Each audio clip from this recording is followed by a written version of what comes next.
అందరికీ నమస్కారం. శ్రీనివాస్ చెప్పే కథలకు మీ అందరికీ స్వాగతం. ఇప్పుడు మనం కె సూర్య నరసింహం గారు రచించినటువంటి నవరాత్రి సీరియల్ 3వ భాగంలోకి వెళ్దాం.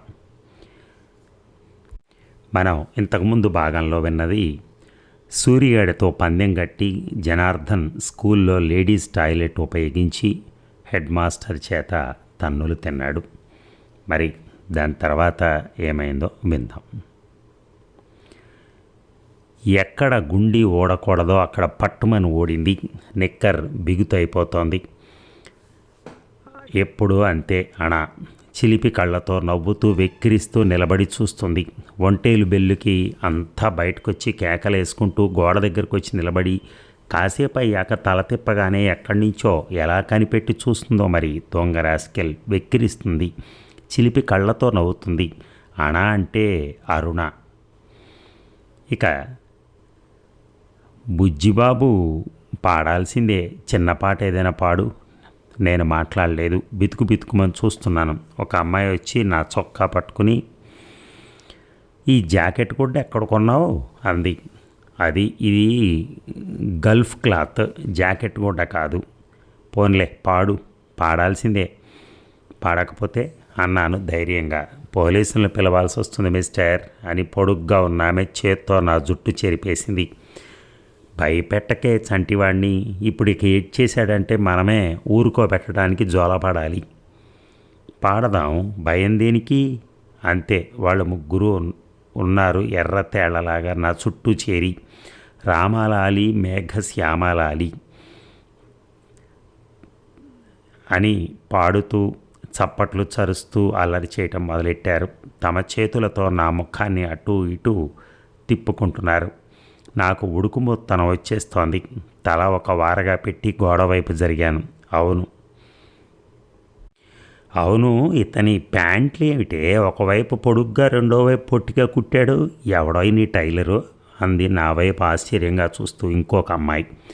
నా హ్యాండ్ బ్యాగ్ తెరిచి ఇందులో సున్నుండలున్నాయి ఏమోయ్ అంటూ మా అమ్మ నా కోసం చేసి పొట్లం కట్టించిన మినప సున్నుండల్ని తీసి తలా ఒకటి తీసేసుకుని ఇందా అని నా చేయిలో అక్కుని నా చేతిలో ఉండబెట్టింది తినమని. ఆ ఉండను విసిరేద్దాం అనుకున్నాను, కానీ అందులో మా అమ్మ ప్రేమ దాక్కోనుంది కదా, ఎలా పారీను. అమ్మా అన్నాను. ఆర్ యు హర్ట్ అని ఒక అమ్మాయి నా భుజం కుదుపుతో అడిగింది. నాకు తెలియకుండా నేను ఏడ్చేస్తున్నాను. అంతసేపు నన్ను అల్లరి చేస్తున్న వాళ్ళంతా కూడా పో పో పో so sorry, no don't cry darling అని నన్ను ఓదార్చడానికి ప్రయత్నించారు. ఒక అమ్మాయి నన్ను స్వయంగా చేత్తో నడిపించుకెళ్ళి చోటు చేసి కూర్చోబెట్టింది. ఆ అమ్మాయిలతో కాస్త పెద్ద అమ్మాయి వాళ్ళని గట్టిగా కేకలేసింది. వాళ్ళల్లో ఒక పెద్ద అమ్మాయి, ఇది ఆడవాళ్ల పెట్టే, ఇందులో ఎందుకు ఎక్కావు, అందుకే నిన్ను వాళ్ళంతా అల్లరి పెట్టింది, వీళ్ళంతా యూనివర్సిటీ అమ్మాయిలే. నేను లేచి నాకు తెలియక ఎక్కాను, దిగిపోతానన్నాను. వాళ్ళు నా భుజం పట్టుకుని కూర్చోబెట్టారు. ఒక అమ్మాయి నాప్కిన్ ఇచ్చి నా మొహం తుడిచింది. ఇంకొక అమ్మాయి ఫ్లాస్క్లోంచి కాఫీ ఇచ్చి బలవంతాన తాగించింది. వాళ్ళు తెచ్చుకున్న బిస్కెట్లు పెట్టారు. యూనివర్సిటీలో దేంట్లో చేరతావని వాళ్ళు నన్ను అడిగారు. BA ఆనర్స్ 3rd ఇయర్లో చేరతానని నేను అన్నాను. సీట్ వచ్చిందా అన్నారు. మా నాన్నగారి క్లాస్మేట్ ప్రొఫెసర్ రమణ గారని ఉన్నారు, ఆయన దగ్గరికి నన్ను పంపించారని చెప్పాను. వాళ్ళు తమ దగ్గరున్న మ్యాగజైన్స్ ఇచ్చి చూడమన్నారు. అలా బొమ్మలు చూస్తూ ఉండగా నిద్ర ముంచుకొచ్చేసింది. రైలు కుదుపుకి మనిషి ఎదగటం మారటం అంటే ఎంత దుఃఖమో, ఈ దుఃఖం అంతా తల్లికి దూరం కావటం నుంచే వస్తోంది.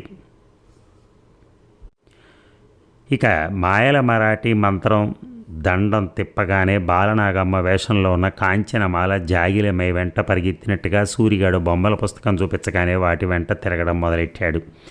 తాటితోపుకి వెళ్దాంరా అన్నాడు. ఎప్పుడు? మిట్ట మధ్యాహ్నం వెళ్ళాలరా. ఎందుకు?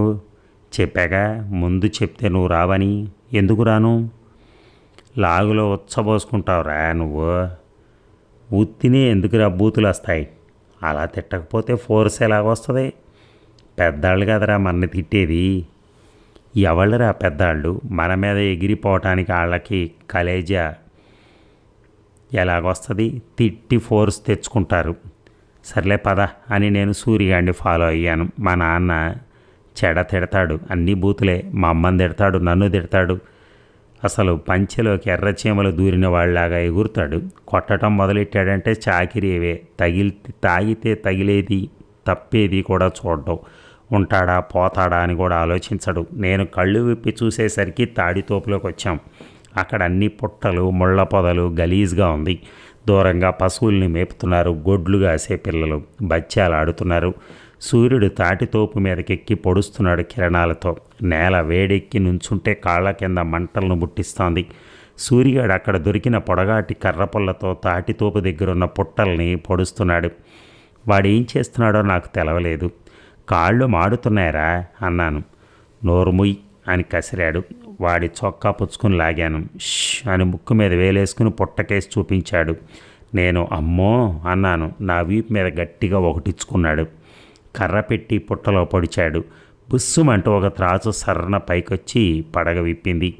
పదరా పద అని సూరిగాడు నన్ను రెక్కపుచ్చుకుని దౌడు లంకించుకున్నాడు. ముళ్ళు, రాళ్ళు, గోతులు, పిచ్చి మొక్కల్ని తొక్కుకుంటూ ఊరివైపు పరిగెత్తాం. మా వెనకాల పావు రావట్లేదు, కానీ అది మమ్మల్ని తప్పకుండా పగబడుతుంది, ఇంటికి వస్తుంది, మీద పడి కరుస్తుందని వణికిపోయాం. అలా తాటి తోపుల్ని దాటి వస్తుండగా నిమ్మతోట పక్కన ఒక బావి కనిపించింది. ఆ బావిలో ఒక నల్ల పిల్ల ఎర్రటి రవిక ఆకుపచ్చ పరికిణి కట్టుకొని నీళ్లు తోడుతోంది. నీళ్లు పోయే దాహం వేస్తుంది అన్నాడు దానికేసి కొంటిగా చూస్తూ. మేము మాదిగోళమండి అని సందేహించింది. ఈ ఎవరైతే ఉందిలే అని చనువుగా కేకేశాడు. అది నీళ్లు పోస్తుంటే దాని కొంగు పట్టుకొని లాగాడు సూరిగాడు. నీ జిమ్మడ అని తిట్టి ఒక ఎగురు ఎగిరింది. మళ్ళీ పోయే అని బతిమాలాడాడు. వాటర్ పోయివే అని బతిమలాడాడు మళ్ళీ సూరిగాడు. అది వీళ్ళని నీళ్ళన్నీ కూడా మనవాడి నెత్తిన దిమ్మరించి పరిగెత్తింది. అది దాని వెంట వీడు పరుగో పరుగు. కాసేపటికి అది వీడు ఇద్దరు మాయమయ్యారు. నేను మిగిలాను. ఇటు అటు తాచుపాము వస్తుందేమో అని బెదురుతూ చూస్తున్నాను. అది వదిలేసిన బాల్టీతో చేదుకుని ఆ నీళ్లు తాగాను. తిరిగి తిరిగి నిమ్మ తోట దాటి రాములక్కాయ తోట దాకా నడిచాను. అక్కడ ఒక గుబురుంది. ఆ గుబురంతా కూడా ఊగుతోంది. సన్న సన్న మాటలు, నవ్వులు, కిలకిలలు వినిపిస్తున్నాయి. మరి కాస్త పరీక్షగా చూస్తే సూరిగాడి ప్యాంటు షర్టు ఆరేసున్నాయి. ఇందాక తాచుమోహం చూసినప్పుడు లోపల నుంచి వచ్చిన దడ, కంగారు, భయం మళ్ళీ పుట్టుకొచ్చాయి. నేను మరో చోటు నుంచి ఏంట్రా గొడవ అన్నట్టు చూసి చూడనట్టు చూడసాగాను. సూర్యాడు అది అటు ఇటు దొర్లుతూ అవస్థలు పడుతున్నారు. వాడు దీన్ని కొరికేస్తున్నాడు. రక్కుతున్నది అది. అరటి చెట్టు, మామిడి చెట్టు పడుకుని పోట్లాడుకుంటున్నట్టుంది. దాని ఒంటి మీద బట్టలు మీదకి లేచిపోయి రామ్ములగ చెట్ల రంగులో కలిసిపోయాయి. సూర్యాడు ఒక్కడే కంసుణ్ణి బలరామకృష్ణులు మర్దించినట్టుగా పట్టుపడుతున్నాడు. బొమ్మల పుస్తకం చూశాక కళ్ళు తిరిగి బైర్లు కమ్మినట్టు అక్కడ గాబరా పుట్టలేదు. వాడు అది కరుచుకుపోయారు. పైన ఎండవేడికి చెమట్లు గారినా వారికి ఏమీ లెక్కలేనట్టుంది. సూరిగాడు ఎగురుతూ దాంతో ఆడుకుంటున్నాడు. పోట్లాట్లో ఓడినట్టు అది నేల మీద బెల్లికిలా కాళ్ళు చేతులు జాపేసి సన్నగా మూలుగుతోంది. ఇక ఆ బంగారు టెండలో వాళ్ళిద్దరూ గుళ్ళో బొమ్మలా ఉన్నారు. వాడు దాని చేతిలో ఏదో పెట్టాడు. అది బట్టలు వేసుకుంటుంటే వీడు దాన్ని అల్లరి పెడుతున్నాడు. వెనక నుంచి వాటేసుకుంటే అది ముందుకు తూలి పడబోయింది. అదేమిటో తిట్టింది. వాడు లాగు తొడుక్కుంటూ ఉంటే అది తొడుక్కొనివ్వకుండా అల్లరి పెట్టింది. ఇక సూరిగాడు నన్ను చూశాడో లేదో కానీ నా వైపే చూస్తున్నాడు. మగాడంటే ఇలా జబర్దస్తిగా పొగరుగా ఆడదాన్ని లొంగ తీసుకుని ఆటలు ఆడించేలా ఉండాల్సిందేనని నాకు అనిపించింది. నాకు తెలియకుండానే ఇవన్నీ నాకు అర్థమైపోతున్నాయి. ఇక సూర్యుడిని మబ్బులు కమ్మినట్టు నన్నేదో బొమ్మల మైకం వచ్చేసింది. నాలోంచి ఎవరో బయటికి వెళ్ళి తిరిగి తిరిగి వచ్చి మళ్ళీ నన్ను చేరుకుంటున్నట్టుగా అనిపించింది. రోడ్డు మీద అలా తిరుగుతూ ఉండగా సూర్యగాడు నన్ను ఒక కిళ్ళి కొట్టుకు తీసుకెళ్ళాడు. ఆ కిళ్ళి కొట్టు దగ్గర ఒక పటం ఉంది. ఆ పటంలో ఒక అమ్మాయి బొమ్మ ఉంది. ఆ బొమ్మ చాలా బాగుంది, కానీ చేతిలో ఒక చీర ఉంది. అంటే అలా నిలబడి చీర కట్టుకోబోతుండగా బొమ్మ వేసాడల్లే ఉంది. ఆ బొమ్మ కేసు చూసినప్పుడు నేను సిగ్గుపడ్డాను. నన్ను ఎవరైనా చూస్తున్నారేమోనని భయపడ్డాను. ఎలా ఉందిరే అని నన్ను గిల్లాడు సూర్యాడు. ఆ బొమ్మకేసి దొంగ చూపులు చూస్తూ నిలబడ్డాను. అక్కడే మరొక బొమ్మ కూడా ఉంది. ఆ గుండె చీల్చుకున్నట్టుండే చోట మల్లీశ్వరి భానుమతి బొమ్మ అంటించుకున్నాడు. ఇలా ఫోటోలు తీయించుకునే వాళ్ళు ఉంటారని సూరిగాడు చెప్పాడు. ఆ బొమ్మని, చీరగట్టుకునే అమ్మాయిని చూడటానికి రోజు అటువైపు వెళ్ళి కొట్టు దగ్గర నిలబడి సోడా తాగుతూ నాలుక చప్పరిస్తూ అబగా చూస్తూ ఉండేవాడిని. వాగు బాగా చిన్నప్పుడు నాకు గుళ్ళల్లోకి వెళ్ళినప్పుడు మా అమ్మని అడిగేవాడిని, అమ్మ దేవుళ్ళు అసహ్యంగా బట్టలు వేసుకుంటారు ఎందుకు అని. ఆ అమ్మకి అర్థం కాల. ఏమిట్రా నీ గొడవ అని మెల్లగా అడిగింది. కొంచెం ఆగి, అమ్మ రవిక తొడుక్కోరే అమ్మవారు అని అడిగాను. నోరు మూసుకో వెదవ, కళ్ళు పోతాయి అని తిట్టింది. అమ్మవారి కళ్ళు ఎంతో బాగుంటాయి. బొగ్గలు, ముక్కు, ఒళ్ళంతా ఎంత బాగుంటుందో చెప్పలేను. కానీ అమ్మవారు రవికలు వేసుకోరు. అందుకని అది ఏమిటని అడిగాను. తప్పు, లెంపలేసుకో, దండం పెట్టుకో అని నా చేతి దండాలు పెట్టించింది. నాగు బాగా చిన్నప్పుడు నన్నెవరూ కేర్ చేసేవారు కాదు. పరికిణీలు, పవిట్లు వేసుకునే అమ్మాయిలు నా ఎదురుగా బట్టలు మార్చుకుంటూ వాళ్ళలో వాళ్ళు కబుర్లు చెప్పుకునేవారు. రవికలు తీసేసేవారు, స్నానాలు చేసేవారు. నాకు తెలియకుండా నాకు మానవ దేహం చాలా తమాషా వస్తువులు అనిపించేది. ఆడపిల్లల్లో వేగంగా వచ్చే మార్పులు, వాళ్ళు మా నుంచి వేరే దూరం అయిపోవటం, వాళ్ళ దుస్తులు, శరీరాల్లోని మార్పులు ఎంతో కొత్తగా, చిత్రంగా కనిపించేవి. ఒకసారి మా వీధిలో ఉన్న డ్రాయింగ్ మాస్టర్ ఒక సరస్వతీదేవి పద్మంలో కూర్చుని వీణ వాయిస్తున్న బొమ్మను తెచ్చిపెట్టారు. ఎంతో బాగుంది.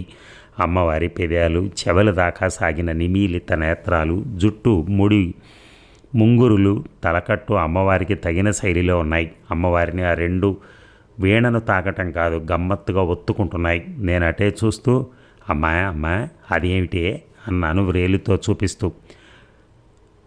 పద్మాలు నాయన, పద్మాలు అని ఆ మాస్టర్తో. మీకు పుణ్యం ఉంటుంది, అమ్మవారిని అలా వదిలేకపోతే ఓ పట్టు రవిక వేయకూడదండి, చస్తున్నాం చూడలేక అని సలహా ఇచ్చింది, నా కళ్ళకు తన చేతులు అడ్డం పెడుతూ. మాస్టారు, అమ్మాయి ఇది ఆర్ట్, బెంగాలీ శైలి, ఆ జోడు సున్నాలు ఒక్కటి సంగీతం, మరొకటి సాహిత్యం తప్ప మరి ఏవీ కావమ్మా అన్నాడు. ఆ సంగతి మా వెదవకేం తెలుస్తుంది చెప్పండి, వాటిని చూడగానే అమ్మ పాలు అని పిండెట్టేస్తున్నాడు. బాబా పుణ్యం ఉంటుంది, అమ్మవారి మొహాన ఒక రవిక తగలేయండి అని అక్కడి నుంచి వెళ్ళిపోయింది నన్ను బరబరా ఈడ్చుకుంటూ. చిన్నప్పుడు నన్ను ఆడవాళ్ళంతా తీసుకెళ్ళి తమ దగ్గర పడుకోబెట్టుకునేవారు. చంటి వెదవనే ముద్దుతో, వాళ్ళ మెళ్ళో గొలుసులతో, రవిక ముడితో ఆడుకునేవాడినట. పసుపు, గంధం, సెంటు, వీటి రకరకాల వాసనలు నాకు నచ్చేవి. నా తల జిడ్డంతా వాళ్ళ రవికలకు పట్టుకునేది. నిద్దట్లో వాళ్ళ మంగళసూత్రాలు పట్టుకుని జోగేవాడినంట. అలా పడుకోవటం వల్ల నాకు ఊపిరి ఆడేది కాదు. నన్ను నొక్కేసి నాకు ఊపిరి ఆడకుండా చేస్తున్నట్టుండి నిద్దట్లో లేచి ఏడ్చేవాడిని. మరొకరెవరో వచ్చి తీసుకెళ్ళి తమ వద్ద పడుకోబెట్టుకుని బాధేవారు. ఇక గోడవైపు వెనక నుంచి పుస్తకాల సంచితో నన్ను కొట్టి పారిపోతోంది సూర్యకళ. నేను ముందుకు పడబోయి ఆపుకున్నాను. నా వాకాలంతా తడైంది. పరిగెత్తికెళ్ళి వెనక నుంచి వాటేసుకుని పట్టుకుని మేడ మీద గట్టిగా ముద్దు పెట్టుకున్నాను. అలా గట్టిగా పెట్టుకోగానే మెత్తగా, వెచ్చగా, గమ్మత్తుగా ఉంది సూర్యకళ. ఇక ఇంటికి వెళ్ళి కాళ్ళు చేతులు కడుక్కొని స్కూలు బట్టలు విప్పేసి అమ్మిచ్చిన బట్టలు వేసుకొని భూమి ఆకర్షణ శక్తి గురించి, న్యూటన్ సిద్ధాంతం గురించి చదువుకుంటున్నాను. అమ్మ పేరంటానికి వెళ్ళి తెచ్చిన వాయనం శనగల్ని పాతాళించిస్తే కమ్మగా తింటూ, మరి ఎప్పుడొచ్చిందో మాట్లాడని మల్లె మొగ్గ మాదిరిగా నడిచి సూర్యకళ మా అమ్మ దగ్గర కూర్చుని కబుర్లు చెప్తోంది. మా అమ్మ దగ్గర రోటి పచ్చడి చేస్తోంది. మా అమ్మ వెనక నుంచి పాతళించిన శనగలు పెడతాను రావే సూర్యకళ అని సంజ్ఞలు చేశాను. సూర్యకళ నాకేసి చూడకుండానే అమ్మ చేతిలో ఏదో కాగితం పెట్టింది. మా అమ్మ కొంగుతో మొహం తుడుచుకుని తలపైకి ఎత్తి ఆ కాగితాన్ని చూసింది. వెంటనే నాకేసి తిరిగి వెధవ ఇలా రా అని కేకేసింది. నా క్లాస్మేట్ ముందు నన్ను వెధవ అని పిలవటం చాలా ఇన్సల్ట్గా ఫీల్ అయ్యి మాట్లాడలేదు. వస్తావా మీ నాన్నగారితో చెప్పమంటావా అంది కాస్త కఠినంగా. ఎప్పుడూ నా పక్షమే ఉండే అమ్మ నాన్నగారి పేరు ఎత్తేసరికి దడ పుట్టి ఏంటమ్మా అది అంటూ గునుస్తూ అటు వెళ్ళాను. ఈ వేద ఉత్తరం రాసింది నువ్వేనా మండిపోతే అడిగింది. ఏ ఉత్తరం? నేనే ఉత్తరం రాయలేదే. వేలెళ్ళేవు వెదవ్వే. రాత్రికి 1కి లేవాలంటే నన్ను లేపేదాకా వదలవో. నీకు లవ్ లెటర్ రాయాల్సి వచ్చిందా ఇందులో ఈ పిల్లకి? నేను ఉత్తరం రాయలేదు. కావలిస్తే నా హ్యాండ్ రైటింగ్ చూసుకో.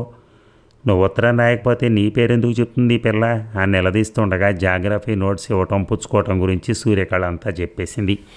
మా అమ్మ నా చేత వేరే కాగితం మీద శ్రీరాముని దయచేతనం అని రాయించి ఇది మా వాడి హ్యాండ్ రైటింగ్ కాదే పిల్ల అంది.